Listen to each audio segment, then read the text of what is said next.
Hello there, welcome to episode 2 of AIB Movies and Mortgages. I'm Pete Snodden as we take you on the self-build journey with everything that you need to know. Last week we talked all about your dreams and how you would work them in to your very own self-build property. This time around, we're literally talking about laying the foundations to your self-build. We have rolled out the red carpet for 2 A-listers in the self-build world. First up, Grand Design winner, Patrick Bradley. And from AIB Bank, Michael McClements. Patrick, Michael, great to see you both again. This week, we're really getting to the nitty-gritty of the self-build process. I know a lot of people will have been perhaps left some land or they want to purchase some land. If you've been left land, that's what you've got. When you're purchasing land, is there anything that you would think about before you make that purchase or what you'd be looking out for? Look, if you have the land, it's a great bonus, but you have to purchase the land. Certainly, you must consider that in your budget. For me, the budget is essential and what you want that budget to do. That budget, you need to consider professional fees, connection fees, statutory body fees. And as well as that, I think it's a great thing to consider the landscaping of a property. I think that once you finish this project, that's it. So you can sit back, enjoy and relax. Make that budget stretch as far as you can make it stretch. You see too many times that people may be trying to forget about things, and we'll do that down the line. But make the budget work. You can make it work. And with the right input and design and a bit of effort, you will create that. And Michael, talking about those things that perhaps you haven't thought about, Patrick mentioned connection fees there. Does that come into the AIB self-build mortgage in terms of the monies that you give to your clients? Do those monies cover all of that? They absolutely do, Pete. A big part of understanding the entire process and the entire project is finding out what those costs are. And our self-build specialist certainly helps with that. And we can fund all of those costs, 100% of the build costs, including your connection fees and your statutory body fees and everything involved with the construction. So the customer can rest assured that the support is there if they need it. When it comes to self-build, a lot of people say, oh, you must build a big house. Everyone's going for the big house. But does size really matter? You know what? When it comes to houses, it's still more that I hear. It's not a beautiful big house. I sometimes giggle inside when I hear that because they're trying to obviously convince me that this is going to be a beautiful house. It is not about the size. When you design a house, it's irrelevant what the size is. You want to tailor that house around you, and you want to use every square inch of that house from the moment you actually move into that house and for the rest of your life. So it's very important to get the design right. Size doesn't come into it. So we try to meet our needs with our budgets, and with that, that's how the house evolves. Look, it's a strange thing. I don't think anybody needs to know the size of your house. It's just a thing that people tend to say. Costing is so important. And I hear people talking about cost per square foot. Does that still exist in 2020? I still hear the square foot all the time. Look, it is one of the worst measuring tools that you'll ever consider in a self-build. Like every project, every self-build, every person is different. You must understand that. And with that, specifications change. So there's no way that you can apply a square foot rate. It's not possible. What I say is that you get your quantity surveyor in. Your quantity surveyor will review the costs on your specific design. Like, it's strange in the way that I hear it all the time. My brother-in-law paid for this. My kitchen was this. Look, honestly, everybody's liars. They will tell you what you want to hear. That is the fact. Trust the professionals. The professionals are there to guide you. They're there to tell you the truth, the facts and the figures, and they don't lie. So, like, honestly, the appointment of the QS is essential. And his honesty will be more or less, he is putting on paper what he thinks it's going to be. So really and truly, no, the square foot rate is definitely not a measuring tool, and I would never recommend it. In terms of monies, because it is important to make this whole thing work, Michael, what way do you then, in terms of the self-build mortgage, distribute the funds? Is it a big payment up front at the start? Is it a drip feeded throughout?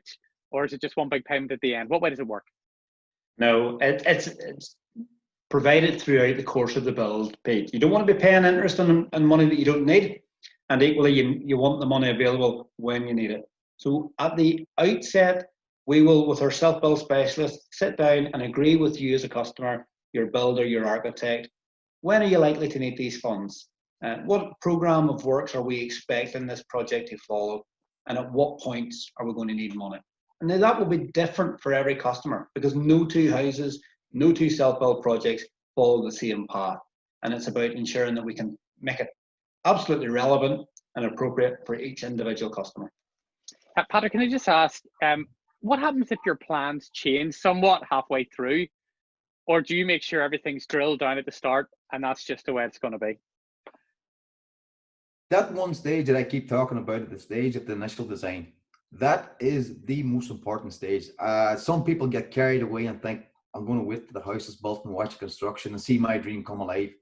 That very first stage, it is essential to live and breathe your design, understand every room, every part of that design. Because when you go to site, you already have thought about that and you have understood that. You want to avoid changes on site. Changes on site cost you money. So if you prepare, do your homework, get the design perfect, understand the budget, it really is a doddle. That is me being honest. So like the very early stages will make or break your self-build. How do you appoint an architect and how do you appoint a QS? Who is the right person for you? Well, I appoint myself, only joking. To be honest with you, when it comes to design, you go to an architect. The biggest thing, and I actually look at my clients, is the relationship. The relationship is key because they are going to be your best friend. And it's a personal thing, but it's a professional thing. And it's a trust thing. And likewise, your quantity surveyor. Like you're building a team around you here that is quite simply is going to create your home. You need to trust them. And I do hear a lot of people saying, well, such and such done this for this and monies. Do not believe one other thing anybody tells you. Listen to the professionals. I have heard it all. And to be honest with you, the professionals tell the truth. So like build the team, build the family. And if you do that, it will really make life a lot easier in the self-build process.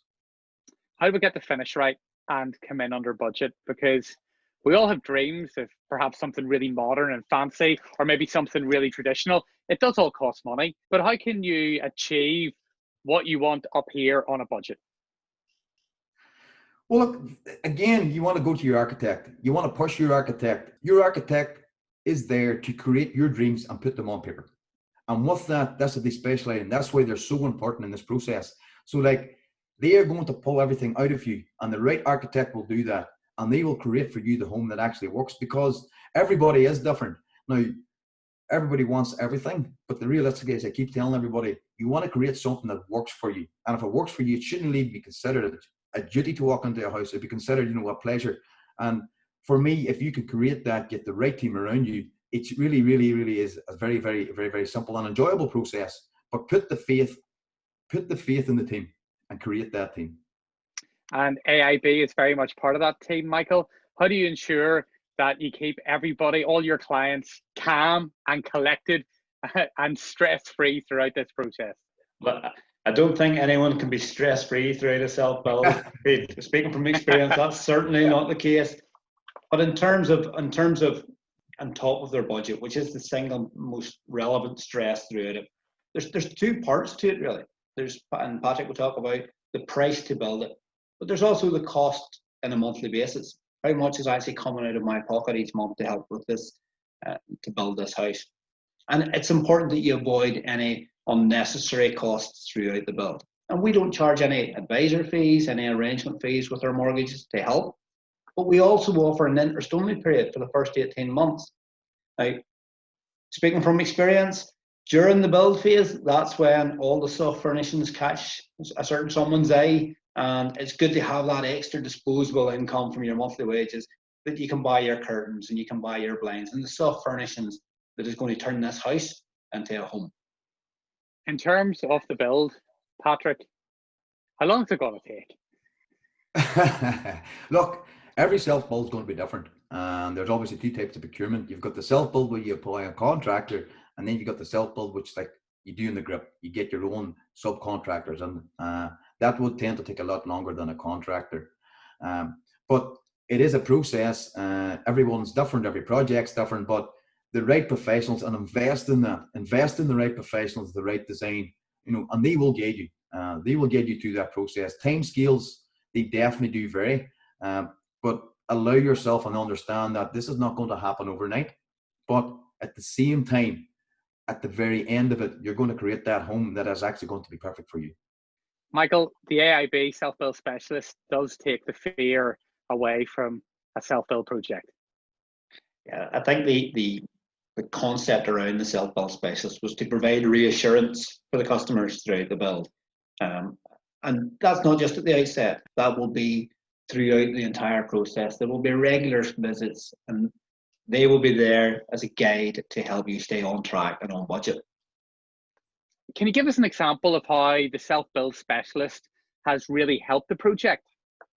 Yeah, absolutely. We had a young couple that applied for a mortgage with ourselves. They had been given the site, so they were entitled to borrow up to 100% of the build costs. And they had went to a builder for a quote, and the builder had provided them a quote for £250,000. They were building a fantastic house. It absolutely was their dream home. And they came to us for finance, and we were very supportive of them and really keen to provide a finance package for them. Our self-build specialist went out and reviewed their documents, planning permission, their building control approval, their insurance documents.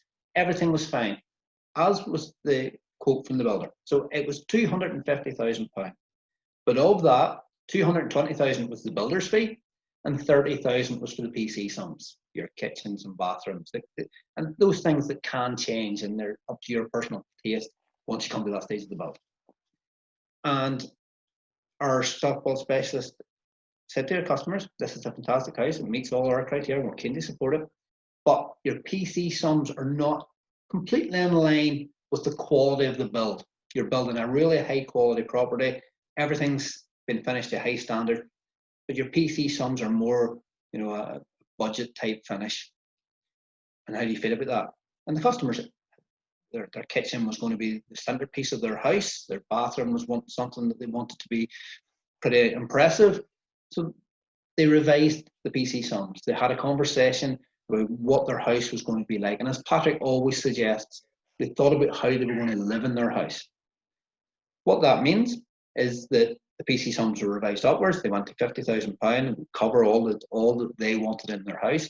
We were still very keen to support, and it just means that when that customer needs those funds to complete that build to the standard that they want, the money's there, that the bank is there supporting them, that they're not having to try and find alternative ways of providing the finance to complete, or they're not having to compromise in their dream.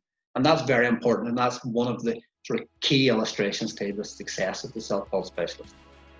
Patrick, Michael, thank you very much for joining us, and we'll catch you next week. For more information, check out aibni.co.uk/selfbuild.